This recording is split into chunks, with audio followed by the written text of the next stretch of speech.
Otra cosa interesante que el fisco definió en esta resolución, no lo teníamos claro, cuando se produce el vencimiento de la imposición cedular, el fisco nos acaba de establecer en la resolución que la imposición cedular vence al mismo tiempo que la imposición global y la presentación de la declaración jurada de bienes personales. Todo junto en esta fecha, los consejos profesionales siguen pidiendo prórroga. He visto ya pedidos un poquito más agresivos, pero eso tiene que ver con las elecciones que se van a producir acá en Capital Federal. Un poquito de ruido para los profesionales diciendo estamos acá presentes, estamos haciendo las cosas. En definitiva, yo creo que lo van a prorrogar. No es justo que el vencimiento de ganancias para los profesionales tengamos tan poco tiempo para cargar el sistema. Y les puedo asegurar que es compleja la carga del sistema. Yo tengo una práctica, siempre cargo al final, espero que todos los demás prueben y voy determinando la declaración jurada en mi Excel. Hasta ahora no he tenido problema porque no entré en la carga. Cuando quiera entrar en la carga, ya algunos colaboradores, algunos profesionales me están marcando que hay dificultades. Bueno, en definitiva, yo a lo que iba es toda infracción a esa norma de relación, todo incumplimiento, toda violación de esas normas, se traduce en una infracción a los deberes formales. Si yo no presento la declaración jurada al vencimiento, si yo no emito un comprobante, como me dice el fisco que lo tengo que emitir, o lo emito sin cumplir los requisitos, o directamente no lo emito, hago una operación y no emito el comprobante, estamos en presencia de una infracción formal. Si la norma me dice que yo tengo que registrar las operaciones y no las registro, estoy en presencia de una infracción formal. Si hay una norma de control agropecuaria o ganadera que me exige el pesaje o me exige el registro en un determinado organismo de control, si yo no utilizo el medio, supongamos el sistema de pesaje, no lo utilizo, o lo tengo, pero no está en condiciones de usarse, o directamente no lo tengo, bueno, ahí estoy tipificando una infracción a los deberes formales. Por supuesto, la gravedad, vamos a ver que la tipificación de la sanción es distinta. No es lo mismo que yo no ponga en una factura el código fiscal, que estoy obligado a ponerlo, o el número de local al que pertenezco en un shopping, que cuando viene el fisco me pregunte dónde está el aparato, la balanza para cumplir con la disposición y yo diga no tengo balanza, o estar obligado a utilizar el controlador fiscal y cuando viene el fisco yo no tengo la tecnología para utilizar el controlador fiscal. Bueno, eso lo vamos a tratar de recorrer ahora. Quiero volver a insistir con las infracciones formales. Recuerden que las infracciones formales las hemos agrupado para su mejor estudio en lo que es la falta de presentación de declaración jurada determinativa. Acá estoy parado en el artículo 38. Ahora vamos a hacer un breve repaso de esta consideración. Tengo también para las declaraciones juradas informativas una sanción. El fisco pone mucho énfasis en que el contribuyente presente la información. Y la información se presenta a través de declaraciones juradas. Y entonces, acá estoy en presencia del artículo 38.1 y 39.1, que ya lo vimos. Recuerden ustedes que una tipificación es no presentar la declaración jurada informativa al vencimiento, pero también la norma le da la posibilidad al fisco que si el contribuyente no presentó la declaración jurada, el fisco a través de un requerimiento se lo exija. Y al exigírselo, el incumplimiento de ese requerimiento tipifica la infracción del 39.1. Hoy quiero precisar qué es esto de incumplimiento de deberes formales. Hay una norma en la ley de procedimiento, la empezamos a ver el sábado pasado, el artículo 39, donde no están previstos los hechos punibles, sino que la norma es en general. Todo aquel que no cumpla con lo dispuesto en esta ley, en las leyes impositivas, tipifica en la infracción a los deberes formales. En principio, la infracción a los deberes formales es genérica, de 150 pesos a 2.500, pero el segundo párrafo de ese artículo 39 ya me da alguna consideración mayor para 4 hechos. En definitiva, vamos a ver ahora en un ratito más el artículo 39. Quiero decirles algunas ideas fuerza. Lo que quiero marcar que la mayoría de los incumplimientos en la tarea de verificación y fiscalización está pautada en la ley. Es el capítulo 5, artículos 33 en adelante, el capítulo anterior al que estamos analizando. Todo lo que tenga que ver con cumplimiento de un requerimiento, concurrencia a una citación por parte del fisco, en definitiva, el tema de mostrar los libros tienen que estar en la sede legal del contribuyente. Cualquier incumplimiento a esas cuestiones marcadas en el capítulo 5 que le otorgan al fisco poder amplio para verificar y fiscalizar, si el contribuyente las incumple, entra dentro de esta sanción del artículo 39. Después tenemos en el artículo 40 7 supuestos de hechos punibles para los cuales la sanción es la clausura, van del inciso A al G. Ahora lo vamos a analizar, vamos a hacer el detalle de cuáles son. Solo clausura, y para un tema muy puntual, que es cuando el contribuyente no registra a trabajadores. Es un flagelo muy grande que tenemos en Argentina, que el contribuyente tenga trabajadores en el sistema marginal. La ley de procedimiento no solo aplica clausura, si se da el tipo previsto en el inciso G, ahora lo vamos a ver, sino que aparece con una multa sensiblemente superior, una multa que se encuentra en el segundo párrafo del artículo 40. No me quiero adelantar porque lo vamos a ver. Después, infracciones materiales. Recuerden que la dividimos por el contribuyente y por el agente de retención y o percepción. Vamos a tener que discernir cuando estamos en presencia de una infracción material, que es la conducta antijurídica con un perjuicio de fiscal concreto. Yo presento una declaración jurada determinando un impuesto distinto al correcto. Ahí estoy en una conducta antijurídica. Y tiene que traducirse esto en un perjuicio fiscal.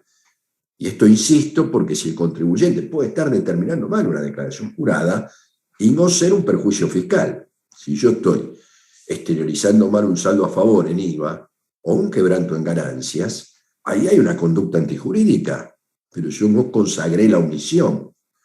Recién cuando me compute ese saldo a favor de IVA, cuando utilice el quebranto para agotar una ganancia, cuando utilice el saldo a favor para agotar un saldo técnico, exceso de débito sobre crédito, ahí se dan los dos hechos necesarios para que exista la conducta infraccional de obligaciones sustanciales.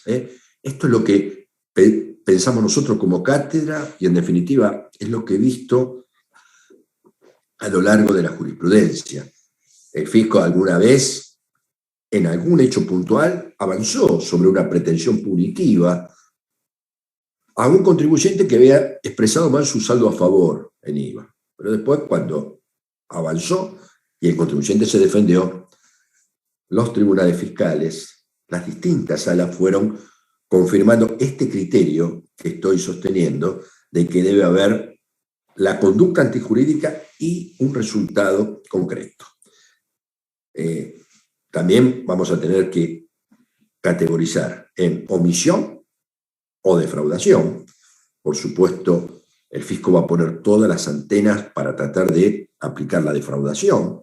Es sensiblemente mayor la multa de defraudación que está prevista en el artículo 46, que existen presunciones en el 47 de cuando hay conducta defraudatoria. El monto de la sanción es de 2 a 6 veces el tributo dejado de ingresar, mientras que la omisión En general es una vez. Si hay operaciones internacionales, se eleva a 2 veces. Si hay vinculación con operaciones internacionales, se eleva 2 veces. En definitiva, cuando hay reincidencia se puede elevar, pero fíjense ustedes, de 1, que es lo general, a 2, de 2 a 6, la cosa es totalmente distinta. Bueno, ¿cuál es el análisis que tenemos que hacer? Mediante el artículo 45 se precisa que hay omisión cuando el contribuyente presenta una declaración jurada inexacta, mientras que hay defraudación cuando el contribuyente presenta una declaración jurada engañosa. Inexactitud, por un lado, conlleva a hablar de negligencia, culpa, error, omisión. Engañosa significa hablar de un elemento intencional, ardid, dolo, que se traduce en engaño. Bien, en definitiva, ese es el análisis que vamos a tener que hacer. Cuando lleguemos al momento, hoy voy a tratar de barrer todo esto que estoy prometiendo.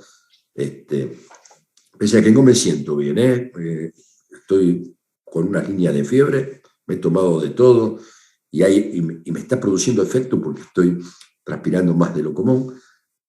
Voy a tratar de avanzar, si ustedes me lo permiten, con todo este tema, este cuadro de infracciones, porque quiero llegar a que ustedes tengan toda la información hoy para que puedan avanzar en el estudio. Tengo una gran preocupación que es que esta materia, ustedes tienen un tiempo para darla. Y nuestra misión es obligarlos a ustedes a usar esta posibilidad, pero para obligarlo, la única alternativa que tenemos nosotros es tratar de darle la mayor cantidad de información para que ustedes estén al tanto de lo que es la materia. Me prometió el decano, y se los quiero transmitir, hacer un curso contrasemestre en este segundo semestre para todos aquellos que hayan aprobado la materia y tengan que dar el examen final. Poner toda nuestra dedicación a que el que aprueba la materia tenga la chance también de seguir en el tema para que no se alejen del examen final de haber aprobado la materia. Esto es lo que nosotros pensamos. Lo abro, cualquier consideración, tanto al mail de la jefa de trabajo práctico como al mío. Si estamos en un camino correcto, lo quiero que me lo hagan saber. En principio, yo creo que debemos a aquel que aprueba la materia, aquel que ya la aprobó, darle la posibilidad de que el final no sea un gran desafío, que no se vaya mucho de tiempo.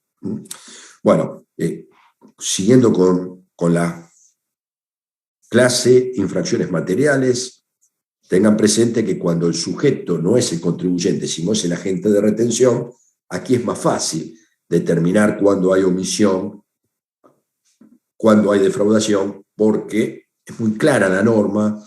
En el artículo 45 existe omisión cuando el contribuyente deja de actuar como tal, no practicó la retención o no practicó la percepción, conducta omisiva.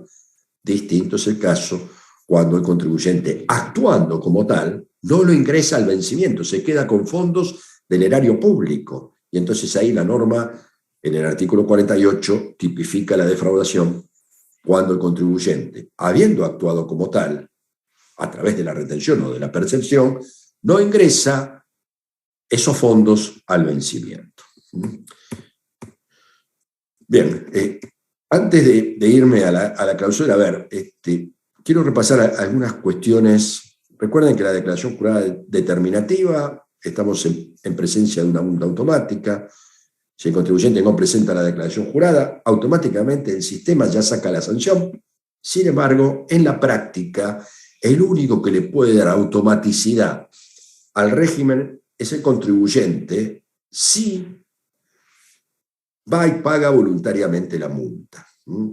Tengan presente que el propio régimen, que establece multa de 200 para las personas humanas, sucesiones indivisas, y de 400 para cualquier otro contribuyente, el propio régimen establece que si el contribuyente, dentro de los 15 días hábiles de haber sido notificado de su infracción, cumple con 2 requisitos. El primero, presenta la declaración jurada. El segundo, paga la multa, automáticamente tiene 2 beneficios.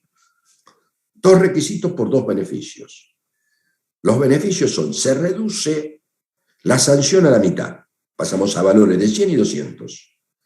Y el otro es que no hay antecedente en su contra. No se registra en el prontuario fiscal del contribuyente, no se le anota que tuvo una infracción a los deberes formales. Por supuesto que si el contribuyente presentó extemporáneamente la declaración jurada, la presentó 5 días tarde, 10 días tarde, cuando llega la notificación, un requisito ya lo cumplió, ya la presentó la declaración jurada. Lo único que va a tener que hacer es, dentro de los 15 días, pagar la multa, presentará una nota a la administración advirtiendo que ya presentó la declaración jurada y con esto reduce la sanción al 50% y con esto solicita al fisco que no guarde el antecedente en su contra. Ahora, ¿qué pasa si el contribuyente no entra en esta alternativa? El fisco me intima, supongamos que yo ya la presenté, o me intima y yo no la presenté. 2 alternativas. Si me intima y yo ya la presenté y pasa el tiempo, pasan los 15 días, y yo no hago nada, el fisco, para persistir en su afán de aplicarme la sanción, debe hacer un procedimiento sumarial, tomando como cabeza de sumario esa notificación. ¿Esto dónde está? Artículo 38 de la Ley de Procedimiento. Y entonces, con esto, demuestro que la automaticidad la da el contribuyente si se allana a las pretensiones fiscales. ¿Cuándo yo podría discutir una sanción? La verdad, si yo presenté una declaración jurada al otro día, pagué el impuesto más el interés, y viene el fisco y me notifica, yo puedo, porque contestar diciendo, esta sanción es leve, no corresponde. Existía el artículo 49 de la ley anterior, esto ahora se modificó, esta posibilidad de, cuando la falta no sea grave, dentro del artículo 38, la posibilidad que el juez administrativo la eximiera. Por otro lado, quiero contar qué es lo que pasa si el contribuyente, frente a los 2 requisitos, hace uno, pero el antinatural. A ver qué quiero decir con esto. Porque está en la Ley de Procedimiento. ¿Qué pasa? Muchas veces los contribuyentes hacen estrategias. Entonces, el contribuyente dice, no presenté una declaración jurada de 40 millones de pesos. Y el contribuyente me dice a mí, ¿qué pasa si yo me la presento? Te aplica en principio una multa automática. ¿Qué valor? 100 y 200, si está reducida, 200 y 400. O sea, no me interesa la reducción, vamos a pagar 200, y total tenemos que pagar 40 millones. Y entonces el contribuyente, cuando el fisco lo notifica, agarra y paga la multa plena, paga 200 pesos. ¿Está bien? Pero persiste en su actitud de presentar la declaración jurada. Entonces ahí, la pregunta, la verdad yo podría hacer esta pregunta de examen, pero se la cuento para que ustedes la tengan, y esto quiere decir que la puedo hacer. ¿El fisco tiene alguna alternativa para aplicar alguna sanción? ¿Puede volver a aplicar multa automática? Porque la verdad el contribuyente no presentó la declaración jurada. Y esto está contemplado en la Ley de Procedimiento. Es el artículo 39, tercer párrafo. infracciones a los deberes formales. Ven que yo acá le puse de aplicación general, acá, de aplicación general. Quiere decir que la sanción del 39 es acumulable con la del artículo 38. En algún momento se discutió en doctrina. Me acuerdo que el que discutía era un profesor de Derecho que decía que no puede aplicarse dos sanciones. Celdeiro decía que sí, que se podía aplicar. En definitiva, lo que la inteligencia de la norma es, se aplica el 39 en este caso puntual. Lo dice el último parrafito del 38. La multa se reduce y no hay que hacer un procedimiento sumarial si el contribuyente presenta la declaración jurada y paga la multa. Cuando no haga uno de estos dos, se utilizará la notificación como cabeza de sumario. Quiere decir que, en definitiva, el último párrafo del 38 con el tercero del 39 me dan esta situación práctica. Vuelvo al ejemplo. El contribuyente que viene y me dice, tengo que pagar 40 millones de pesos, ¿qué hago si no presento la declaración jurada? El fisco te va a aplicar una multa de 200 pesos. La pago. El fisco, una vez que pagás, como persistís en tu infracción, persistís en la conducta, del punto de vista jurídico, eso se llama una actitud contumaz, persiste, el fisco ahí puede aplicar artículo 39. Y el contribuyente me mira y dice, ¿pero cuánto es el artículo 39? 150, 2.500 pesos. Sigo sin presentarla. Y ahí es donde nosotros tenemos como conocimiento que el fisco me puede aplicar pago provisorio de impuesto vencido. Pago provisorio de impuesto vencido. Pero supongamos que el contribuyente, en los años anteriores, su capacidad contributiva era mucho menor. Había ingresado de impuestos en los años anteriores, nunca más de 10. Hablando en moneda constante. El fisco, cuando hace pago provisorio de impuesto vencido, tiene que tomar una capacidad contributiva del contribuyente de un periodo anterior. Y entonces, con el pago provisorio de impuesto vencido, tampoco alcanza. ¿Qué tiene la ley de procedimiento? Además, la posibilidad de hacer el proceso de determinación de oficio, porque el proceso de determinación de oficio, ¿cuándo comienza? Cuando el fisco impugna la declaración jurada o cuando el contribuyente me la presenta. ¿Me siguen? Me queda un análisis más, que lo vamos a ver más adelante, pero ya se los anticipo. El 45, obligaciones materiales, tipificación de infracción. El 45, cuando habla de la conducta omisiva, me dice, el que mediante la falta de presentación de declaración jurada o la declaración jurada inexacta omitiere.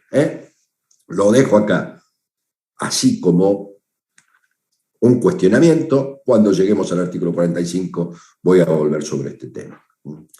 Yo les decía, ahora me meto en las infracciones a los deberes formales. Y acá, tanto en las declaraciones juradas informativas, como las infracciones a los deberes formales, como en las multas por infracciones a los deberes materiales, lo primero que tengo que decirles es el procedimiento sumarial. Para que el fisco me aplique una multa, aún en el caso de la declaración jurada determinativa, aún en el caso del artículo 38, cuando el contribuyente no entre en la automaticidad, el fisco me tiene que hacer un procedimiento sumarial. Artículos 70 y siguientes, que tienen este esquema. Lo primero, en la mayoría de los hechos punibles, el fisco debe constatar el hecho.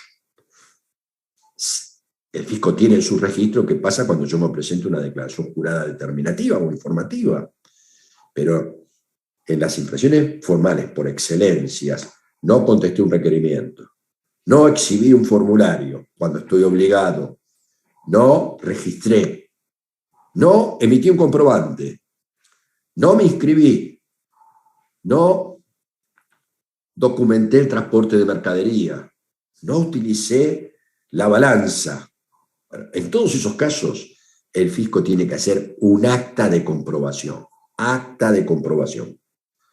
Hace el acta de comprobación y a partir de ahí el fisco me puede iniciar el sumario. Depende de él. Generalmente, cuando el fisco me constata que yo tuve un hecho punible, el fisco me deja un acta, yo ya me tengo que preparar porque sé que va a venir la instrucción de sumario. La verdad, el sentido común indica que si el fisco me constata un hecho, yo debería remediarlo rápidamente, remediarlo. ¿Por qué? Porque el día que venga la instrucción de sumario, yo al remediarlo estoy en mejor posición.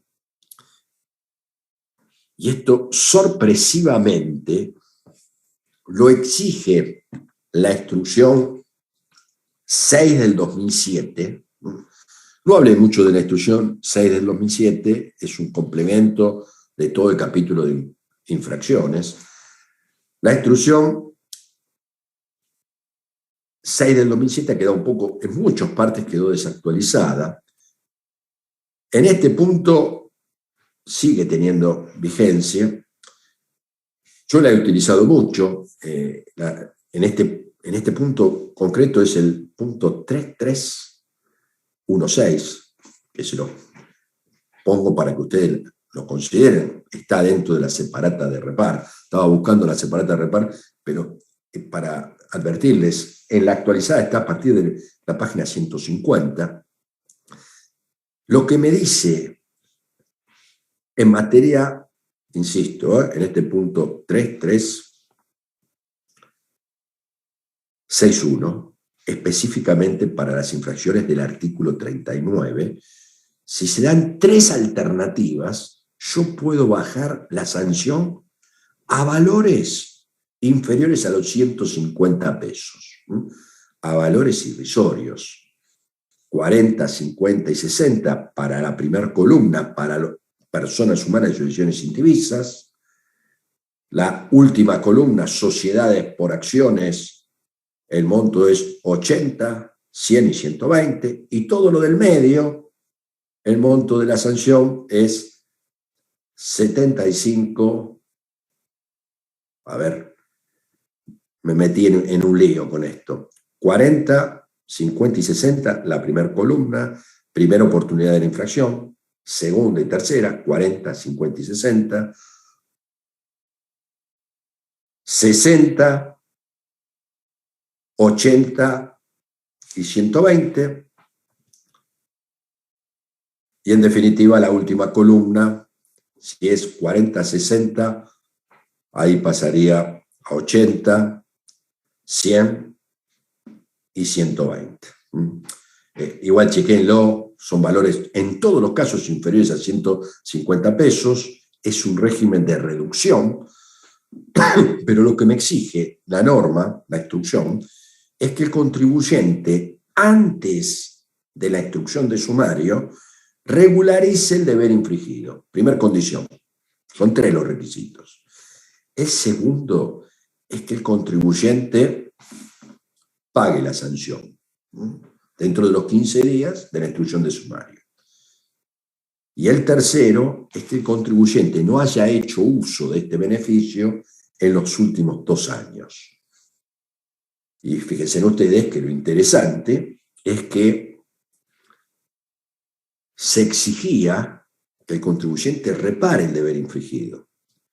Por supuesto, había situaciones y situaciones. Si yo no registraba en tiempo, venían y me constataban, yo lo que tenía que hacer era registrar y mandar rápido al fisco constancia de que había cumplido, para cuando me viniera la instrucción de sumario ya estar en condiciones de haber regularizado el deber. Si el fisco venía y me constataba que yo había exhibido el formulario de data fiscal 960, yo ahí tenía que exhibirlo y documentar de alguna manera de que estaba exhibido. La verdad, con la simple presentación de una nota que lo había regularizado, que ya estaba exhibido, invitando al fisco que viniera a constatar, yo daba por cumplido el deber infringido. Bien, ¿por qué me metí en este tema? Porque fíjense en ustedes, una instrucción no legal me baja la sanción a un valor no legal, porque la sanción es de 150 a 2.500 y yo di todos valores de referencia por debajo de los 150 pesos. Otra cosa que señalo es cuando el contribuyente pagaba, dije que tiene que pagar, la instrucción acá comete un error para mí grosero, que dice que cuando paga se renuncia a cualquier derecho de repetición. Esto, todo aquel que paga una sanción en materia impositiva, cuando paga, automáticamente pierde la posibilidad de repetir, multa pagada, cosa juzgada. Pero en definitiva, lo que quiero marcar es que la instrucción obligaba a que el contribuyente repare el deber infringido, cosa que no ocurre con la ley. La ley, los invito a que la vean, artículo 50, establece reducción de la sanción al mínimo legal por única vez. Voy a un tema concreto. Yo emito comprobantes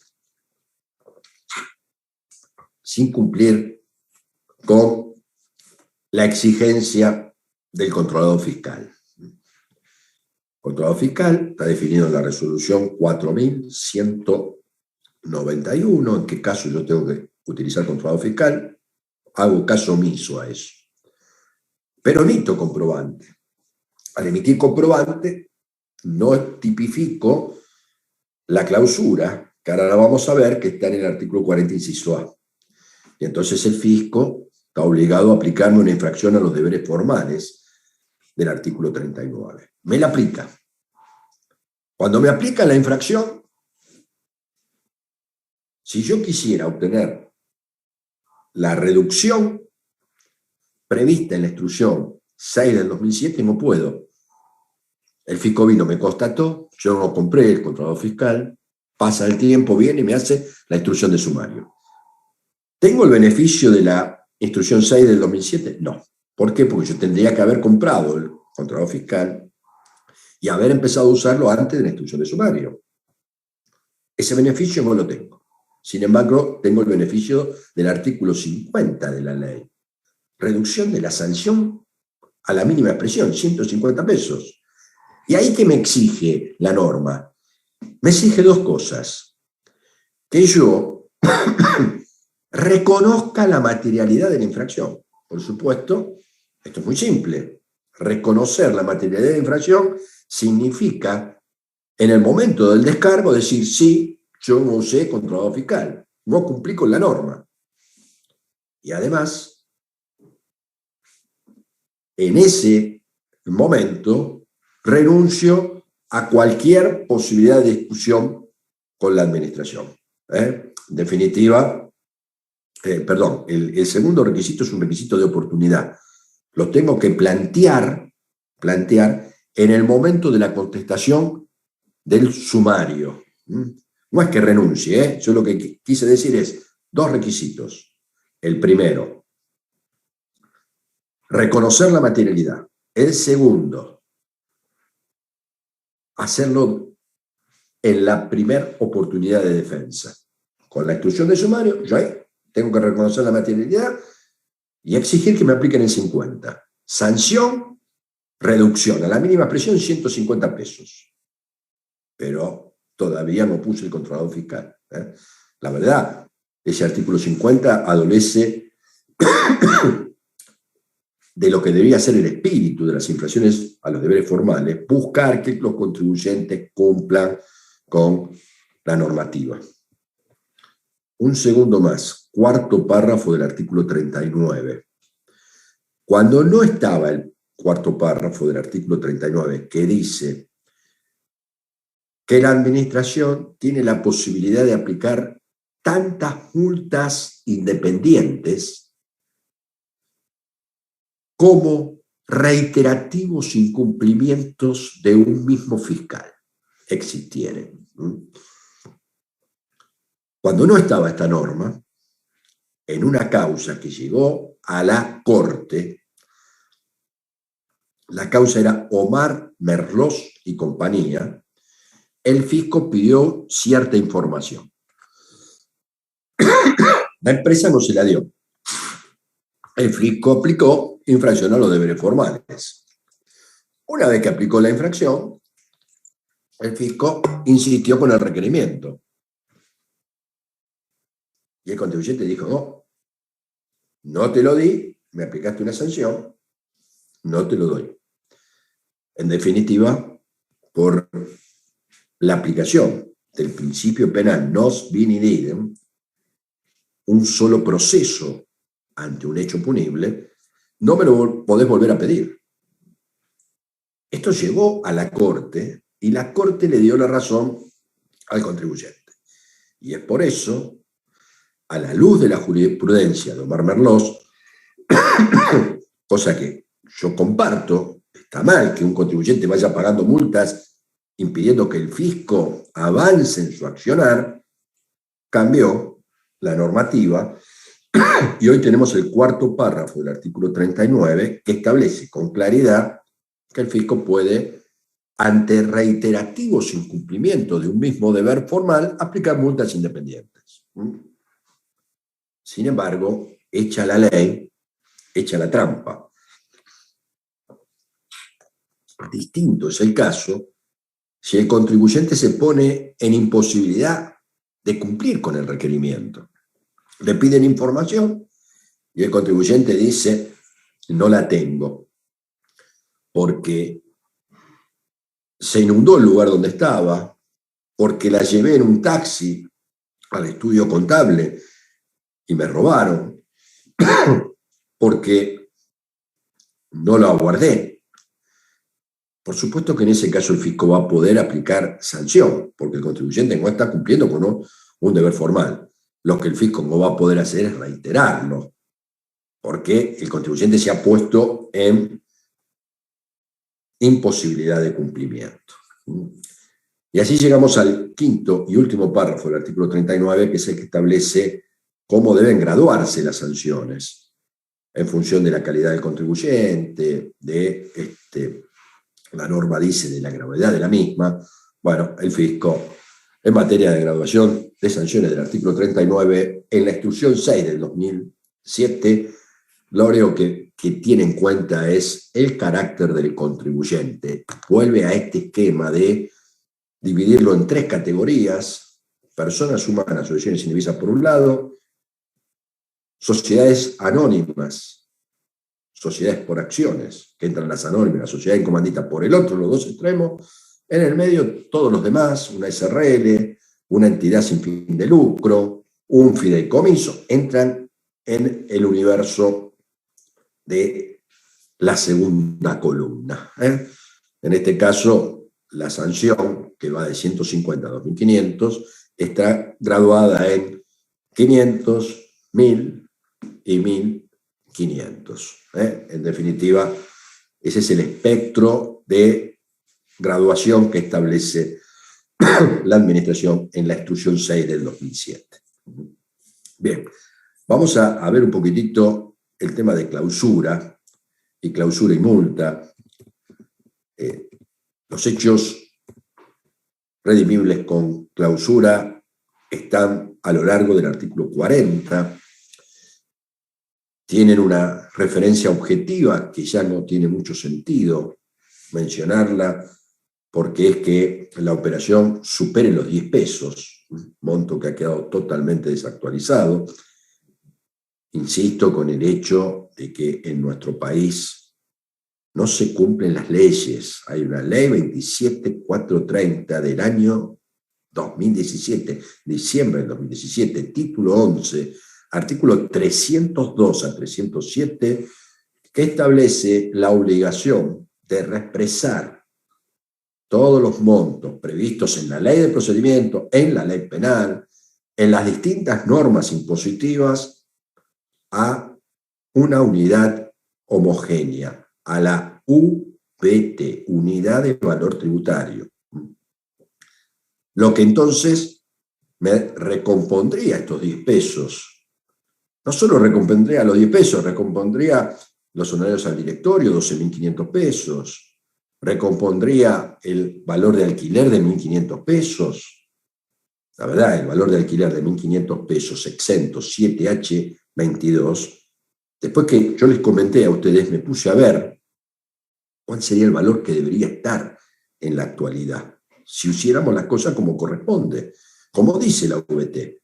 La VT dice, hay que tomar el valor al momento de incorporación, por parte del legislador, incorporó la norma, la consideración de 1.500 pesos, fue un decreto 616 de mayo del 2001, que reexpresado por índice de precio al consumidor, y por supuesto el equivalente en ese entonces, porque no estaba, esto lo saco de los índices de análisis contable, si yo lo quisiera llevar a momento de hoy, ese 1.500 pesos daría 138.000 pesos. Fíjense en ustedes, cambiaría totalmente el esquema de alquiler exento o grabado en el impuesto al valor agregado. Todos tengan presente que en función del IVA, el alquiler de inmuebles puede tener gravabilidad plena, si yo alquilo para fiestas, reuniones, conferencias o seminares. Puede tener exención plena, si yo alquilo para un fin agropecuario, un inmueble rural destinado a un fin agropecuario, está exento, sin importar el monto. Lo mismo ocurre con un inmueble alquilado donde el locatario lo utiliza como casa habitación. También está exento, sin importar el monto. Y lo mismo ocurre con los inmuebles alquilados al Estado Nacional, Provincial y Municipal. Todo esto está en el 7H.22. El tema es que para el resto de los alquileres, cuando yo estoy alquilando a un profesional, estoy alquilando un comercio, una industria, en ese caso la exención está supeditada al valor del alquiler mensual por unidad, que es de 1.500 pesos, que reexpresándolo actualmente daría 138.000. El hecho de no corregir esos valores distorsiona la pretensión del legislador. Lo mismo ocurre con este monto de 10 pesos. Cuando se incorporó la norma 10 pesos, tenía una consideración totalmente distinta a la actual. La inflación genera todas estas cosas.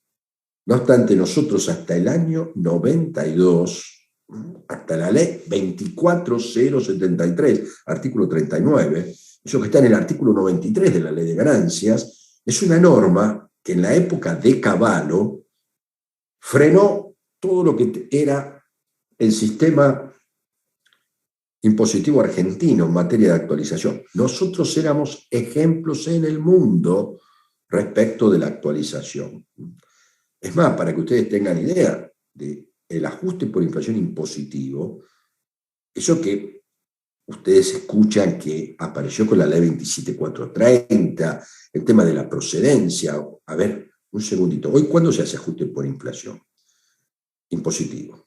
A ver, en primer lugar, nosotros, como sistema tributario, tenemos algo que no lo tiene el mundo. El mundo, cuando liquida impuesto a las ganancias, lo hace sobre el balance contable.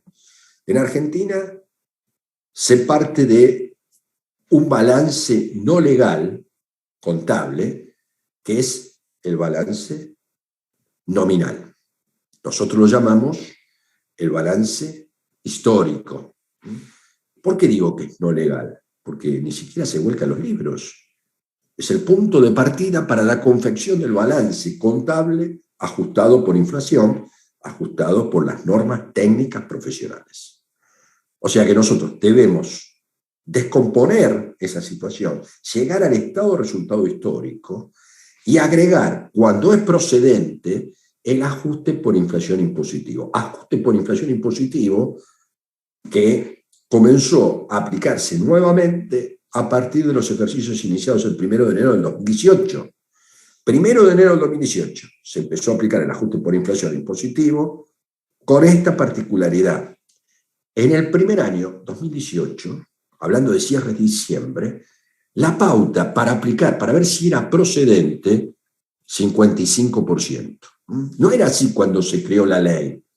La ley cuando se crea era 33, 33 y 33. Sin embargo, el gobierno, allá por diciembre del 2018, cuando vio que la pauta inflacionaria superaba el 33, la ley 27.468 modificó el 106, anteúltimo párrafo, y dijo, barajamos y damos de vuelta. Primer año, 55, segundo año 30, tercer año 15. ¿Y qué pasó? El primer año no se aplicó diciembre, porque la pauta inflacionaria fue 47,64, quedó por debajo de los 55, no hubo ajuste por inflación. En ese momento, tercios. Después vino el gobierno actual. El gobierno actual miró lo que pasaba y con la ley 27.541 cambió las reglas del juego. ¿Cómo las cambió? No tocó la pauta de procedencia. Segundo año, diciembre del 2019, 30%. La pauta de procedencia ya estaba. El coeficiente de ajuste de diciembre del 2019 fue 53,83. Ya no tenía margen para modificar. ¿Qué hizo? En lugar de tercios, sextos. Eso es una forma de desvirtuar el ajuste por inflación. Sextos que se van a computar sin ningún tipo de actualización. Parece mentira lo que estoy hablando, pero ese es nuestro sistema tributario. En el año 2020, diciembre, siempre hablando de diciembre, la pauta para la procedencia había que pasar el 15. La pasamos con, crece, 37 y pico el ajuste. Por supuesto, practicamos el ajuste por inflación, pero un sexto. Este año, diciembre del 2021, la pauta de aplicación del ajuste por inflación ya no era por año, sino que es el régimen general. Estos primeros 3 años era en forma transitoria. El cuarto año ya la pauta era, si se superaba en los últimos 36 meses, el 100%. ¿Saben cuánto fue? 207. O sea que el ajuste por inflación fue procedente. Y algo que quiero marcar, la procedencia del ajuste por inflación se mide en los últimos 36 meses, pero el ajuste por inflación se hace con una concepción estática al inicio del periodo fiscal. Yo tengo que ir al balance inicial del 2021, que no es otro que diciembre del 2020. Balance inicial estático, y después veo la concepción dinámica. El coeficiente de punta a punta, diciembre del 2021, es 1.5094, cuando yo estoy ya en la liquidación del año 2021. Con esta consideración, el ajuste es 100%. Se toma el ajuste integral y, en definitiva, son muchos los contribuyentes que tuvieron un alivio. Aquellos contribuyentes que estaban pagando impuesto sobre una ganancia inflacionaria se revirtió en el año 2021 y, en definitiva, hasta hoy la situación es así. Yo no sé si se dieron cuenta en el gobierno de esto. Siempre pensamos que quizás se iba a modificar esta pauta. Bueno, por supuesto, a partir de diciembre del 2021 comenzaba a tener efecto de la ley 27.430, una rebaja de imposición que la verdad tenía efecto a diciembre del 2020, pero el gobierno actual la prorrogó por un año. La ley 27.430 tenía este esquema alicuotario para las empresas. Los 2 primeros años, una tasa especial transitoria del 30%, con una integración en cabeza del accionista socio en el reparto de utilidades del 7%, primeros 2 años, pero a partir del tercero, este gobierno lo suspendió un año más, sería a partir del cuarto. En diciembre del 2021 empezábamos con la alícuota empresaria del 25% y una integración, esto favorecía a que los empresarios mantuvieran las utilidades en la empresa, solo pagaban el 25%, y cuando sacaban los fondos, la alícuota de dividendos iba a ser el 13%. Bueno, eso no ocurrió.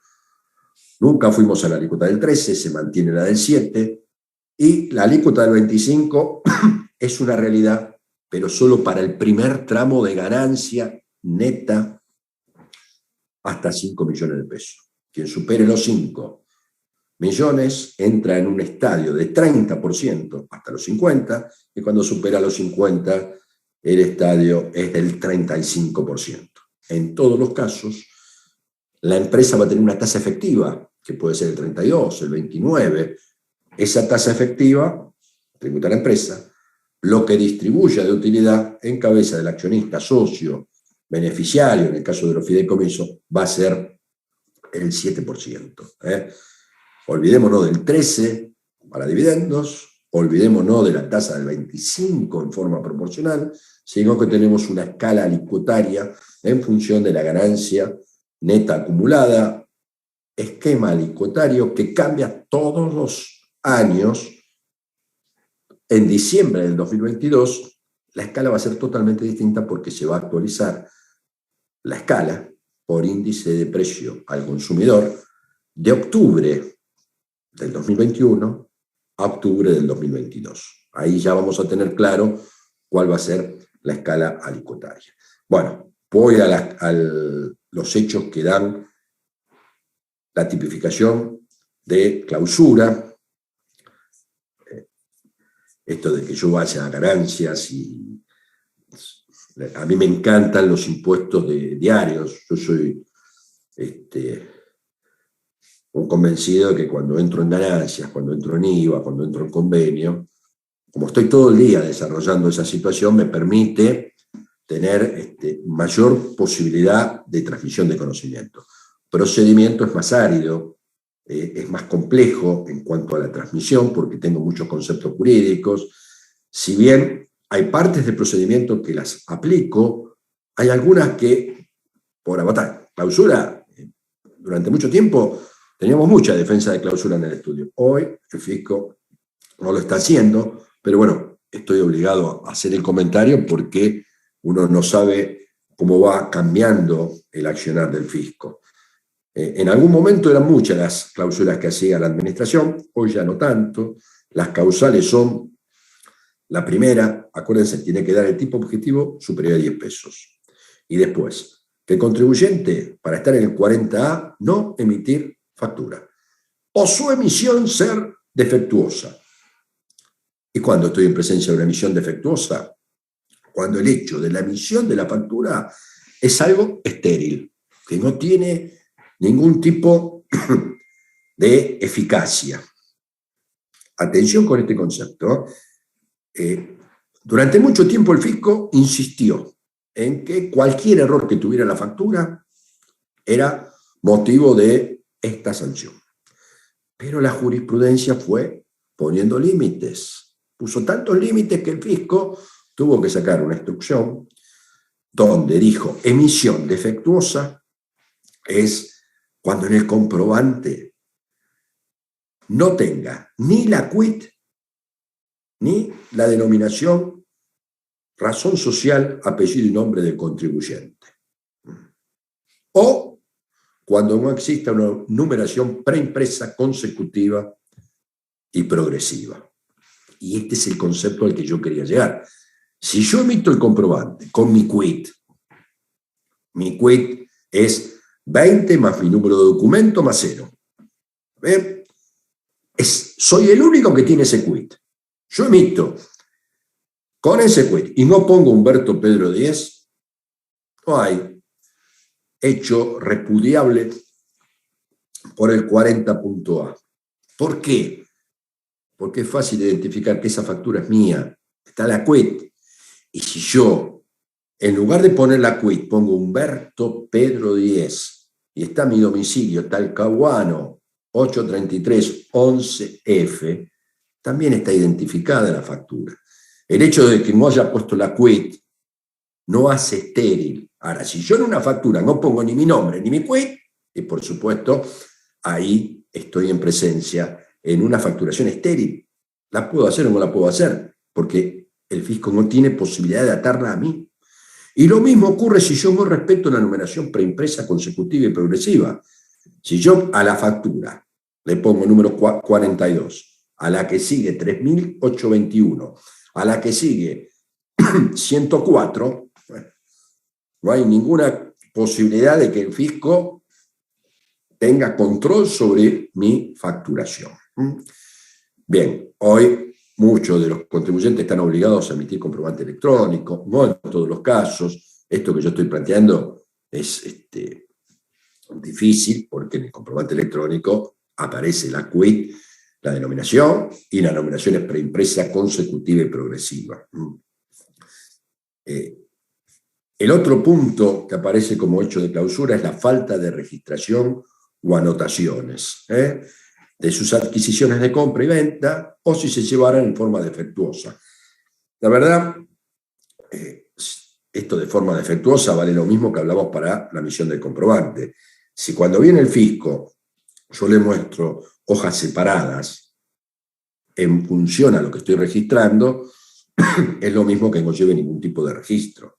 Ahora, si yo tengo un registro encuadernado, si es papel, o si tengo un registro digital y voy poniendo una secuencia que establece que el registro digital es seguro, si no lo llevo a tiempo, ahí lo que hay es una infracción del 39, pero no una falta de la del 40.b.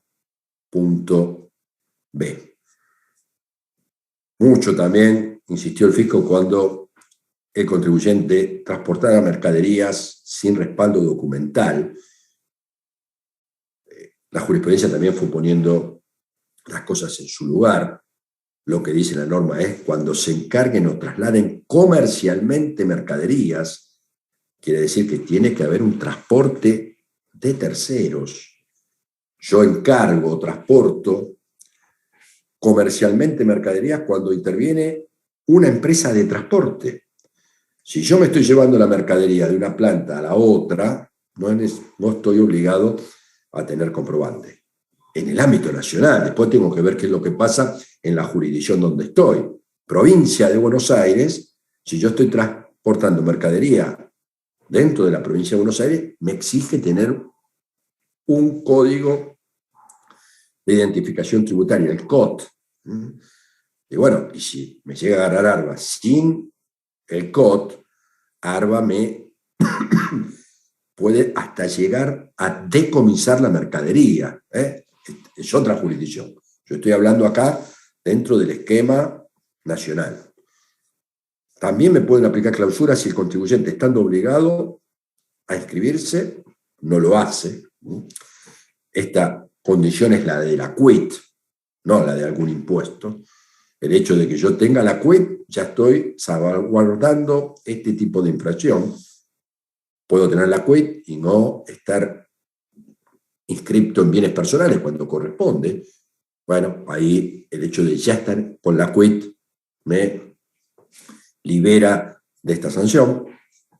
Sí es muy importante el tema de la ausencia o falta de facturas, comprobantes de mis compras o de mis ventas. Ojo, que inclusive el tema de las adquisiciones, yo tengo que guardar el registro de las compras de bienes porque es la forma que el fisco puede llegar a detectar mi capacidad contributiva. La capacidad contributiva se detecta muchas veces a partir de la compra. Para aquellos contribuyentes de monotributo, si el fisco llega y dice, me da la compra, ¿no están? Bueno, ahí hay una posibilidad de aplicar la clausura. Esto ya se los había anticipado. Acá estoy en la quinta sanción, o sea, el inciso E, no poseer, no utilizar o no conservar en condiciones de operatividad aquellos instrumentos de medición o control de producción dispuestos por las normativas vigentes. Y me aparece también como posibilidad de aplicar sanción, esto está en el G, el anterior era el F, este es el G, poseer un establecimiento de al menos 10 empleados, cuando el 50 o más del personal relevado esté sin registrar, ¿no? Sin importar si el contribuyente está dado de alta como empleador. Hasta acá los hechos de clausura. En clausura el procedimiento es distinto, arranca también con un acta de comprobación. Todos los hechos el fisco los tiene que comprobar, detectar. Va a un lugar donde hay más de 10 empleados, pide la inscripción en los registros de ellos y detecta que 6 no la tienen. Bueno, lo va a tener que documentar a través de un acta de constatación del hecho, y en el acta de constatación va el fisco a citar a una audiencia. Generalmente se hace en la misma acta de constatación, si no se hace ahí, con posterioridad el fisco cita a una audiencia que es la prevista en el artículo 41. En la audiencia, que tiene que ser celebrada por juez administrativo, comparece el contribuyente. El contribuyente puede llevar el escrito que hace a su defensa, no es que tiene que exponerse, sino que puede ir directamente con la presentación de su descargo, y el fisco debe resolver sobre la aplicación de la clausura o no. Al mismo tiempo que existe sanción de clausura, yo no lo he comentado porque en definitiva no lo he visto en la práctica, nunca vi el caso de suspensión de la licencia o de la matrícula, pero entra dentro del mismo proceso. Por eso ustedes van a ver cuando habla el artículo 41 de sanción de clausura o la suspensión de la licencia, de la matrícula. La sanción engloba a las 3 posibilidades. En definitiva, el contribuyente hace el descargo y si el fisco avanza con su pretensión y resuelve sobre la clausura es de 2 a 6 días. Se puede duplicar el monto, los días de clausura, pasando 4 a 12, si hay reincidencia por parte del contribuyente en los hechos. En ese caso, hay posibilidad, si el contribuyente es reincidente en el hecho dentro de los 2 años, la sanción se eleva al doble. Tengo también clausura y multa con el mismo procedimiento. Si hay clausura y multa, va a este procedimiento sumarial cuando los trabajadores en relación de dependencia no estén registrados, o no lo declaren con la formalidad.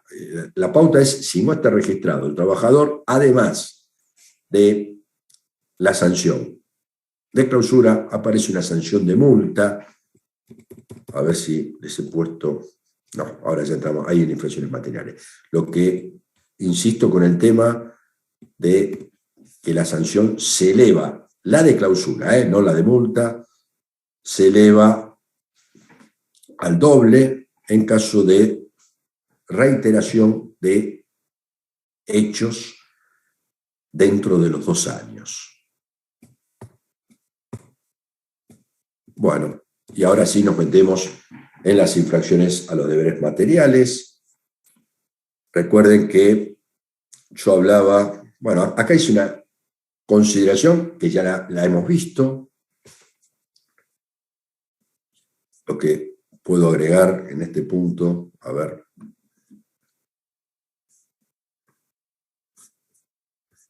Quiero ver si les he puesto...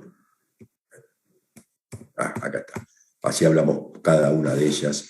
Lo que quería marcar específicamente es el tema de la diferencia en el artículo 47. Cuando estoy dentro del artículo 47, lo que es falta de presentación de la declaración jurada y lo que es presentación de la declaración jurada inexacta. Son 2 cosas totalmente distintas. Cuando yo estoy analizando el artículo 45, lo primero que debo describir es: no existe el acto doloso. estamos en presencia de culpa, negligencia, error. Y entonces, cuando estoy en el artículo 45, lo primero que vamos a analizar es, al no existir dolo, al no existir ardid, engaño, es si existe o no error excusable. ¿Por qué? Porque el error excusable me va a dejar fuera de la consideración de la conducta omisiva. Primer punto. Segundo, si el contribuyente regulariza su situación en la medida en que no fuera residente, es reincidente cuando el contribuyente ha tenido una sanción en los últimos 5 años. Si él no es reincidente, el concepto de reincidencia está en el artículo 50.1. Lo tengo más adelante. Va a poder aplicar el primer párrafo del artículo 49, que es en la medida que el contribuyente regularice su situación antes del inicio de una inspección. La norma habla de una orden de intervención y eso en definitiva es una inspección. Si el contribuyente regulariza, y esto por supuesto tiene que ver solo para la presentación de una declaración jurada inexacta. A ver, lo llevo a la práctica. Yo presenté una declaración jurada de 150.000 pesos. Después me di cuenta que estaba mal.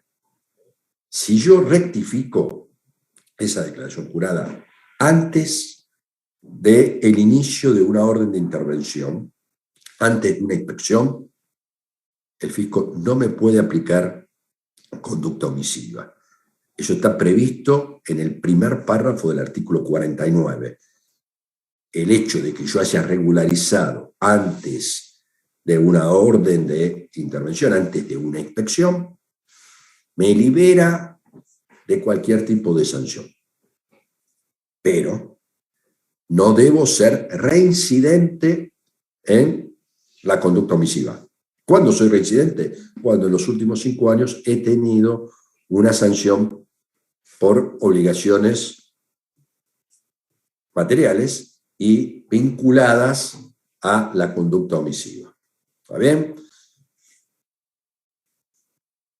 Eso es para alguien que presentó una declaración jurada y después la rectifica. Yo siempre que rectifico en más una declaración jurada, torno en inexacta, por lo menos, a la anterior. Para que yo rectifique y el fisco me diga que la anterior es engañosa, tiene que haber un elemento material. Tiene que haber algo donde el fisco pruebe que yo tuve intención. En este caso, si yo lo hago antes de una inspección, como no hay conducta infraccional, ni por omisión ni por defraudación, nadie se va a preocupar en achacar conducta a ver si es declaración jurada inexacta o engañosa. Ahora, ¿qué pasa con la falta de presentación de la declaración jurada? Y acá, viendo el cuadro, les pido disculpas, después lo voy a cambiar, el cuadro, porque este parrafito de que si no fuera reincidente, esto está mal puesto en este concepto de falta de presentación de declaración jurada. Esta parte debe ir acá abajo. Yo lo voy a cambiar y se lo voy a mandar.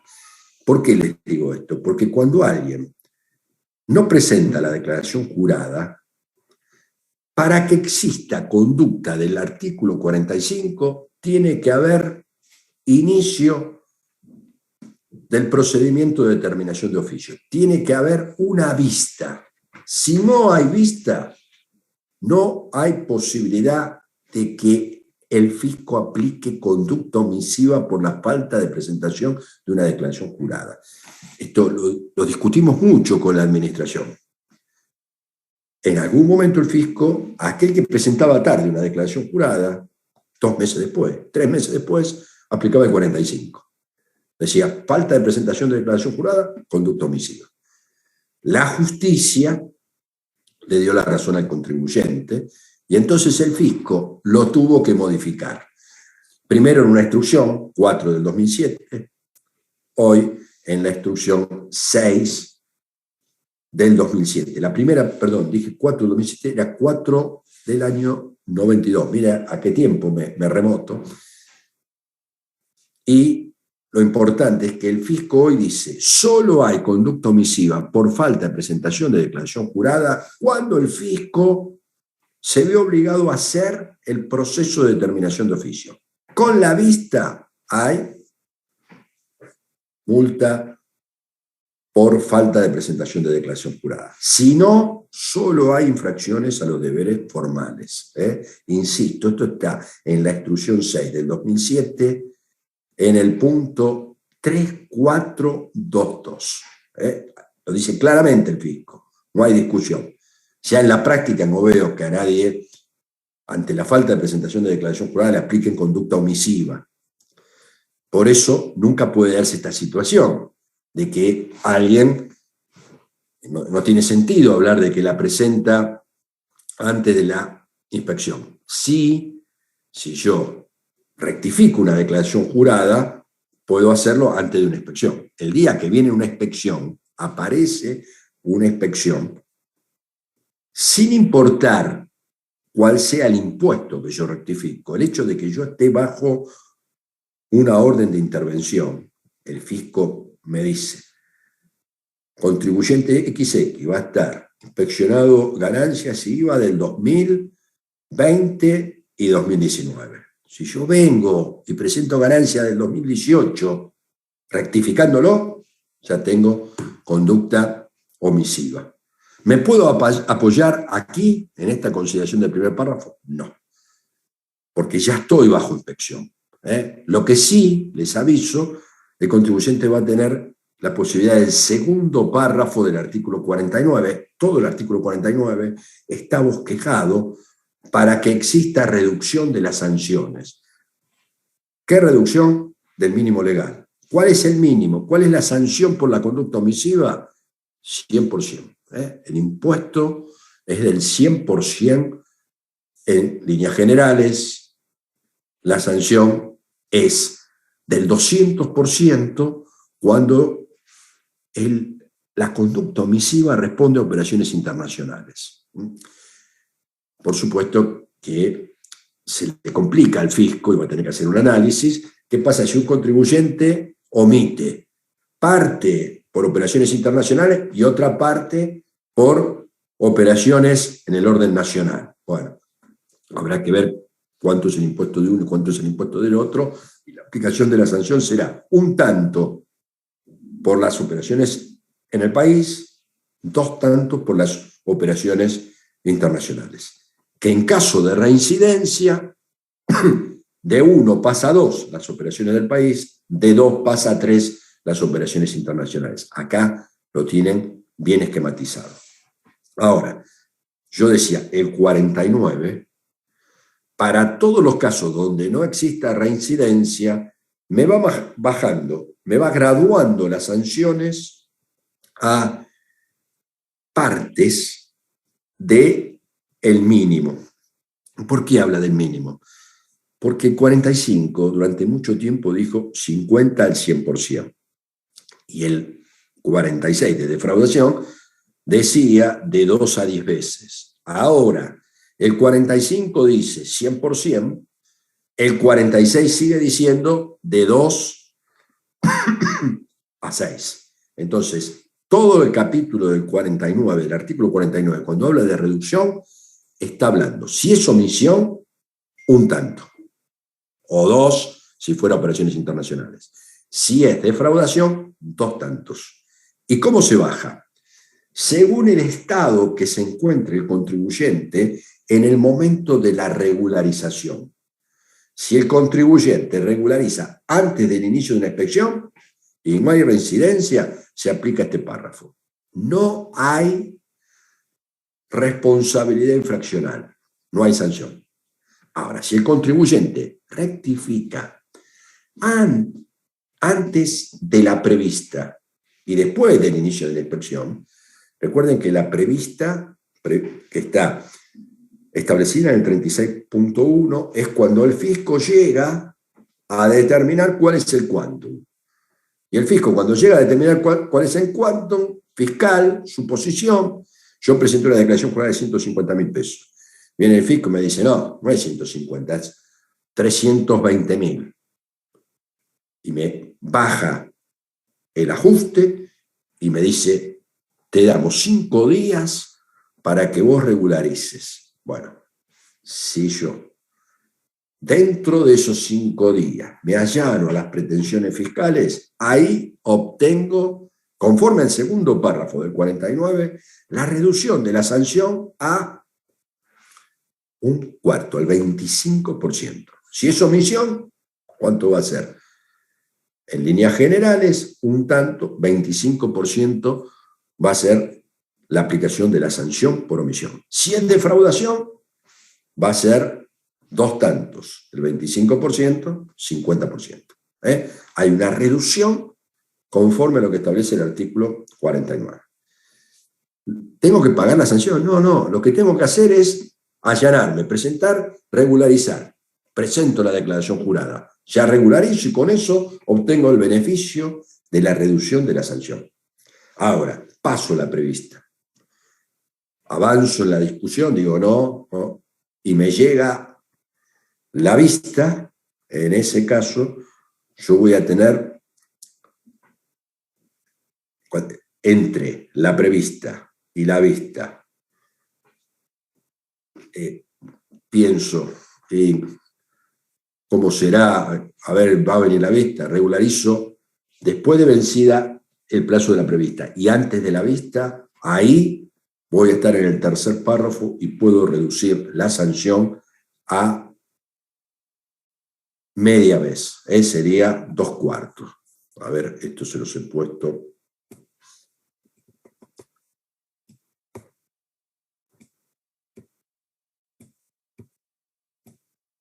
Bueno, acá.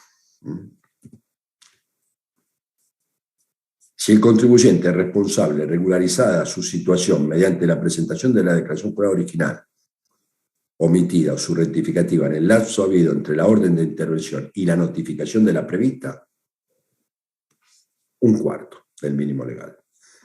Segundo párrafo. Tercer párrafo. Si el contribuyente es responsable, regularizada su situación fiscal mediante la presentación de la declaración jurada original, omitida, o de su rectificativa antes que se corra vista, lo que acabo de decir, al medio. Acá estoy copiando lo que dice la ley en esta consideración, e insisto, la ley ha cometido el error de hablar de declaración jurada original. Cuando hay declaración jurada original, antes que se le corra la vista, les puedo asegurar que el fisco lo tiene escrito, no aplica sanción.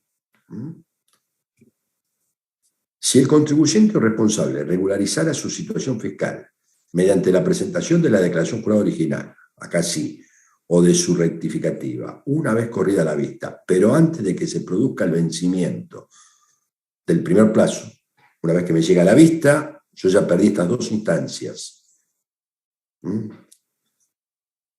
Voy a tener la posibilidad, dentro de los 15 días, tengo 2 caminos. Me allano a lo que dice la vista y regularizo. Ahí tengo 2 ventajas. La primera, se produce la estabilidad del ajuste fiscal. Recuerden que para que exista estabilidad del ajuste fiscal, yo tengo que tener vista, proceso de determinación de oficio iniciado. Presento la rectificativa o la original conforme a la pretensión de la administración, conforme a lo que me llega de la vista, tengo beneficio, estabilidad fiscal. Y otro beneficio más, la multa se reduce de pleno derecho al 75% del mínimo legal. En este caso, si yo estoy en la opción del tercer párrafo del artículo 49, si el contribuyente regulariza su situación después de la prevista y antes que se le corra la vista, se reduce a el medio, al 50% la sanción, 50% en caso de omisión, a 1% en caso de defraudación, pero el contribuyente en este caso no goza de la estabilidad fiscal. ¿Por qué? Porque no está protegido por los efectos del proceso de determinación de oficio que marca el artículo 19, segundo párrafo. Por último, si el contribuyente o responsable consintiera la determinación, viene la determinación. Recuerden, cuando viene una determinación de impuestos, yo tengo la posibilidad de ir al Tribunal Fiscal o hacer el recurso de consideración. Dentro de los 15 días estoy en el artículo 76. Si no lo hago, cuando llega la resolución que determina tributo, ahí me va a decir la resolución, mire, si usted ingresa la pretensión fiscal, es decir, regulariza, presenta la declaración jurada, va a tener también la reducción de la sanción al mínimo legal. 1 por omisión, 2 por defraudación. Bien, vuelvo al tema de la omisión de impuestos. Me gustaría ahora hablar de error excusable. ¿Qué es error excusable?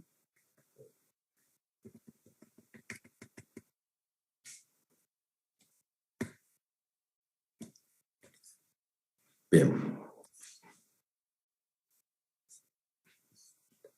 Error excusable, dice la norma, se da en la conducta omisiva, no en defraudación, el que mediante la falta de presentación de una declaración jurada, por ser esta inexacta, omitiera el pago de impuestos, salvo error excusable.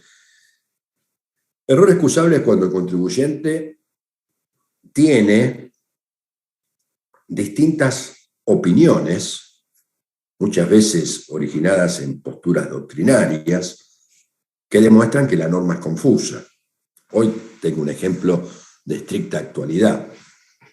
En materia de bienes personales, conforme a lo que establece la norma, debe considerarse, esto está en el artículo 22, inciso A de bienes personales, debe considerarse la evaluación fiscal al 31 de diciembre del 2017 y llevarla a diciembre del 2021 por un coeficiente de ajuste, que es índice de precio al consumidor, que desde diciembre del 2017 a diciembre del 2021 es 4.667. En eso hay unanimidad de criterio. Ahora, ¿cuál es la evaluación fiscal en Capital Federal?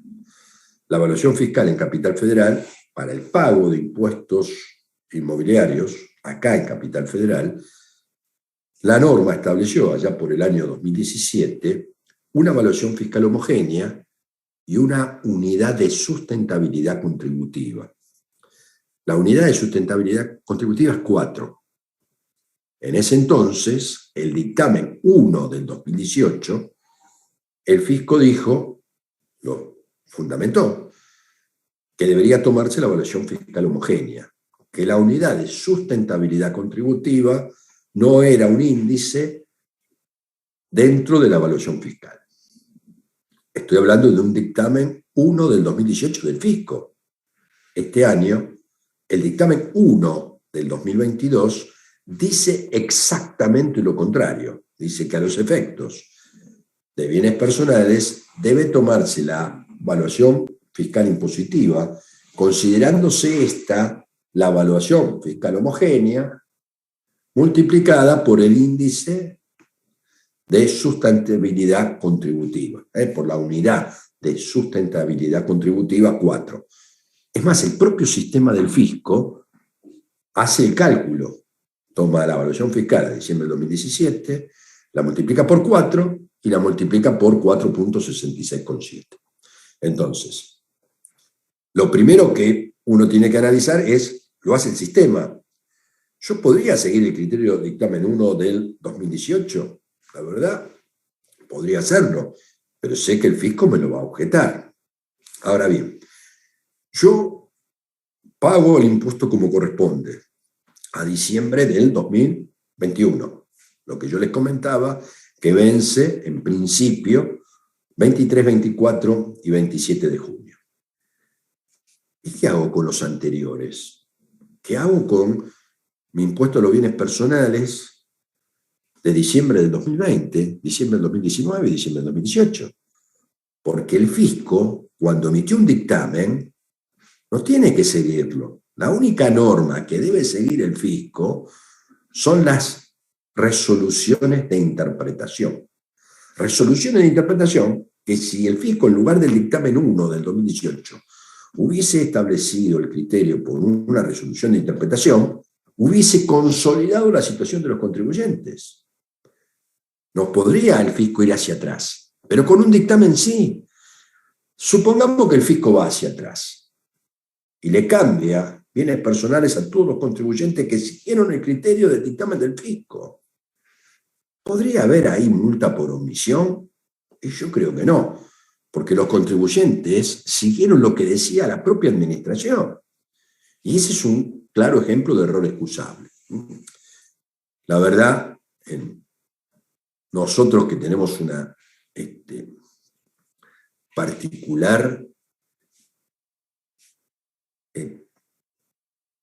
particular idiosincrasia en cuanto a la interpretación de las normas, el fisco había dicho en la instrucción 4 del 97 que error excusable era el 20%. Para hacerlo fácil lo simplificó y dijo, hay error excusable cuando el contribuyente omite por un importe de hasta el 20%. Y fíjense, con este análisis, en ese momento, si yo tenía 100.000 pesos y presentaba una declaración jurada de 120.000, yo digo que estoy por debajo del 20% en cuanto a la omisión. Porque, ¿qué tenía que hacer? Agarrar los 120.000. ¿Cuánto omití? 20 sobre 120. 20.000 sobre 120.000, estoy por debajo del 20%. Hasta en eso se discutía. La jurisprudencia dijo, si el fisco tiene pautado error excusable, se utiliza el error excusable pactado por el fisco.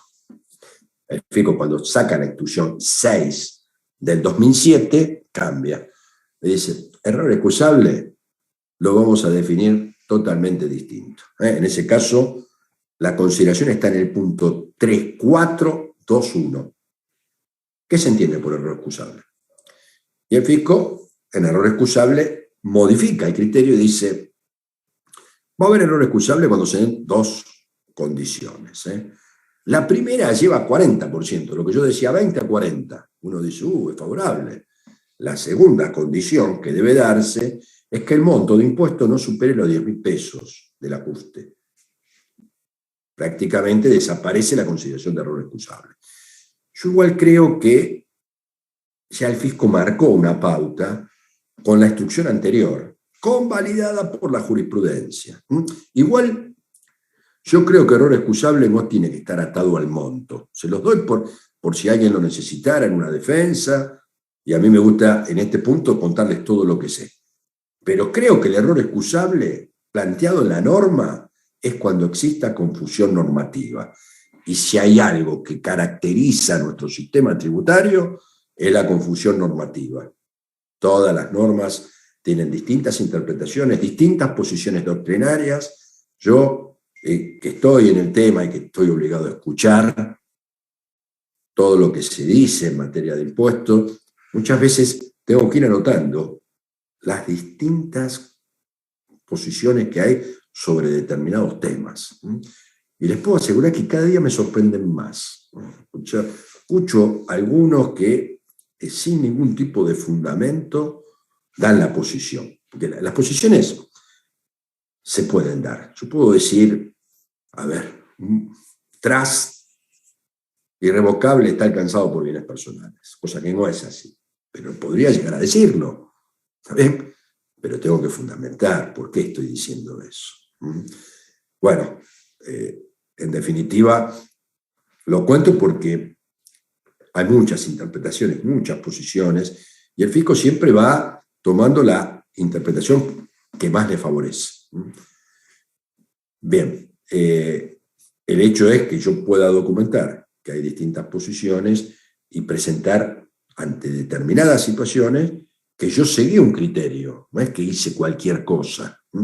Si yo hice cualquier cosa, corresponde la conducta omisiva, la negligencia, en la medida que yo no haya hecho ardid engaño, porque cuando hablamos de cualquier cosa, a ver, ardid engaño, si hay factura apócrifa, si el contribuyente tiene un registro de los comprobantes que no declaró, si el contribuyente tiene mercadería que no declaró, si el contribuyente tiene cuentas no declaradas, inmuebles no declarados, bueno, ahí sí aparece la tipificación de una declaración jurada engañosa. El contribuyente tuvo la intención de perjudicar al fisco, pero en definitiva tiene que ser hechos concretos, tiene que haber un comprobante apócrifo. El hecho de que el proveedor sea apócrifo no me arrastra a mí. A ver qué quiero decir con esto. Puede ser que el proveedor sea apócrifo, pero yo haya comprado de buena fe. Que el proveedor apócrifo haya empapelado a muchos, pero a mí me vendió, porque a él le convenía estar activo y tener un centro de operaciones. Y entonces, lo que el fisco debe determinar es que exista una operación, un comprobante apócrifo, no el hecho de tildar a alguien como proveedor apócrifo, como sucede en la práctica. En la práctica el fisco dice, este proveedor es apócrifo. Y al ser el proveedor apócrifo de un contribuyente que está comprando de buena fe, no puede el fisco venir y desestimar el cómputo del crédito fiscal, el cómputo de ganancia. La verdad, el fisco lo hace, pero los contribuyentes tienen su defensa. Así estoy viendo últimamente fallos de Tribunal Fiscal, de Cámara, que dice, una cosa es el momento que el fisco determina que es apócrifo y otra es el momento de la operación. Si en el momento de la operación el contribuyente me demuestra que entró el bien, me demuestra que hay servicio y me demuestra que en ese momento el proveedor no estaba tildado de apócrifo por el fisco, el hecho de que 4 años después, 2 años después, 1 año después, se lo tilde de apócrifo, no invalida la posibilidad de cómputo del adquirente de buena fe. Y siempre yo apoyado en que existió el bien y que existió el servicio. Yo no estoy defendiendo a aquellos inescrupulosos, los condeno como comunidad, pero creo que en el avance el fisco tiene que avanzar de la forma más clara y más justa posible. Es una obligación por parte de la administración. Bien, avancé en conducta omisiva. Vamos a ver ahora un poquito el tema de defraudación. Acá la multa de 2 a 6 veces. Bueno, aquel que mediante declaración jurada engañosa o ocultación maliciosa, ya sea por acción o omisión, defraudar al fisco. También aparece, esto está en el artículo 46.1, el hecho de utilizar indebidamente reintegros, recuperos, devoluciones. En definitiva, estas son todas las consideraciones de defraudación. Insisto con el concepto, acá no se aplica lo recusable. La defraudación está definida en el artículo 46, 46.1, que es el que establece el tema de el aprovechar indebidamente reintegros, recuperos, el 46.11, el tema de la cancelación total o parcial de obligaciones tributarias. Esto cuando se pone a alguien en combinación con un funcionario desleal y le da certificados de cancelación de obligaciones inexistentes, bueno, ahí también tipifica el concepto de defraudación al contribuyente. Esta es una forma de tutelar el crédito fiscal, me parece correcto. Lo que quiero mencionar es que en materia de defraudación, todo esto que está en el artículo 46, 46.1, 46.1.1, el 47 establece presunciones sobre la defraudación. Lo ha puesto el legislador.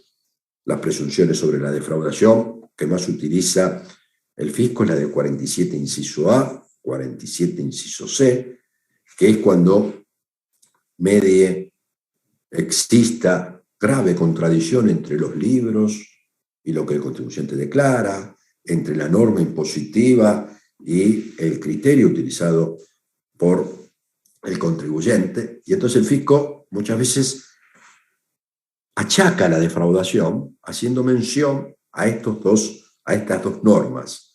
Porque la verdad, plantear que existe grave contradicción entre los libros y lo dispuesto por el contribuyente o lo declarado por el contribuyente, o que se aparta ostensiblemente del esquema tributario, son palabras que no prueban la intención del contribuyente. Yo insisto que el fisco, por supuesto, en este punto hay dos partes de la jurisprudencia. Algunos convalan esta posición que yo estoy planteando, que tiene que haber tres elementos: el elemento objetivo, que exista perjuicio fiscal; el elemento subjetivo, que el contribuyente tenga la intención de perjudicar al fisco con engaño, con ardid; y el elemento material, a través del cual el fisco pueda probar la existencia de esa intención. Yo soy un convencido que tiene que haber elemento material, soy un convencido que si el fisco avanza en forma presunta, no puede aplicar la defraudación. Si el fisco no especifica en función de un elemento material, que podría ser el comprobante apócrifo, que podría ser doble contabilidad, que podría ser una cuenta no declarada, una inversión no declarada, pero tiene que haber un elemento material a través del cual pueda proyectarse la intención del contribuyente. No vale con las presunciones del artículo 47. Por supuesto, hay jurisprudencia que tipifica que la sola presentación de una declaración jurada en cero ya hay intención ardid de engaño. Y yo, cuando estoy en el mano a mano con los profesionales, muchos plantean que la declaración jurada en cero la hacen para no pagar la multa automática. Ojo con esto, desde el punto de vista práctico. Muchos, desconociendo el avance del fisco en este sentido, han presentado todas las declaraciones juradas de IVA. Pero cuando llega el momento de presentar ganancias con el balance, no tienen el balance. Entonces, para cumplir con la parte formal de presentar una declaración jurada, presenta una declaración jurada en cero. Y el fisco viene atrás y dice: declaración jurada en cero, dolo, ardid, engaño, y la jurisprudencia ha avanzado con eso, desconociendo que muchas veces el profesional lo hace para evitar la infracción formal. Por supuesto lo hace una vez, después cuando le aplican defraudación no lo hace más. Pero yo a lo que voy es, la declaración jurada en cero, en ese sentido, no hay una intención, un dolo, porque el contribuyente vino presentando las declaraciones juradas de IVA, donde mes a mes fue determinando cuáles son los ingresos, cuáles son los gastos, todo aquello que generó IVA, lo que no generó. Nosotros tenemos una declaración jurada de IVA que va, la determinativa, y una informativa con todos los comprobantes. Más allá de que está mal presentar una declaración jurada en cero, nadie puede decir que con eso indujo al fisco a engaño. La verdad, me parece que es un exceso de parte de la administración y una falta de comprensión de la jurisprudencia. La jurisprudencia agarró el tema de la declaración jurada en cero como un problema de engaño, de ardid. Ahora yo digo, ¿y si el contribuyente hubiese presentado la declaración jurada tomando los ingresos, los gastos, y hubiese hecho un impuesto sin ningún tipo de análisis? Lo presenta. Después viene y corrige su situación. Fíjense ustedes que Si lo hace antes de una inspección, no tiene ningún tipo de sanción. Por supuesto, yo estoy hablando de cuando la rectificativa sea con posterioridad a una inspección, porque recién ahí hay conducta por infracciones a los deberes materiales. Bien, les dejo entonces para que ustedes vean, bueno, este tema ya lo hemos visto, el tema de la agente de retención. Les pongo también aquí los atenuantes y agravantes previstos en el artículo 50.3 de la Ley de Procedimiento. Acá está el sistema de emisión. No sé por qué está mal ordenado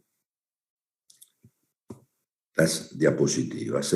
Acá está el tema de la reincidencia, el tema de la reiteración, artículo 50, la consideración de cuándo existe error excusable,